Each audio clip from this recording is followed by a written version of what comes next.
Who is the most skilled watchmaker in the world? Some would say it's the person who can make the most intricate and complex timepiece. Others might say it's the one who can repair a broken watch without taking it apart. But in Vienna during the 18th century, there was a watchmaker who was said to be immortal. His name was Andreas Campanus, and if you think that's a strange claim, consider this. In 1726, he applied to the Imperial Court of Vienna for permission to open a watchmaking shop, and he was rejected because the court believed he was already dead. See, Andreas had been dead for 10 years. He died in 1716, but somehow in 1726, he was still alive. How can this be? Well, some say he sold his soul to the devil. Others say he discovered the secret to eternal life. But the truth is, we don't know.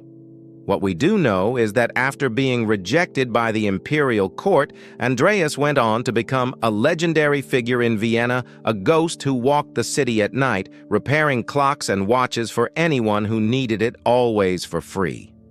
People would leave offerings of food and money for him, but he never took any of it. All he asked for was a glass of wine. Now, this sounds like a fairy tale, but there are records of Andreas from the time, including a letter from a watchmakers' guild in Vienna asking the emperor to allow Andreas to practice his trade. The letter says that Andreas is an expert watchmaker and clockmaker, and that he has come to Vienna to stay with us for a while. It also says that he is poor and that the guild wants him to be able to work so that he can earn money. But it's the last line of the letter that is the most interesting.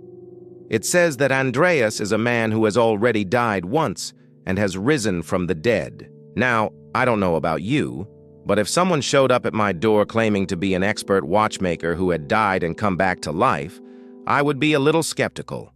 But these watchmakers were clearly desperate for help. They were willing to bend the rules and let this dead guy work in Vienna. So who was Andreas Campanus and how did he cheat death? We may never know. But one thing is certain, he was one of the most skilled watchmakers in the world, even if he was dead. Thanks for watching. If you want to learn more about the history of watches and watchmaking, stay tuned. Until next time, I'm the host.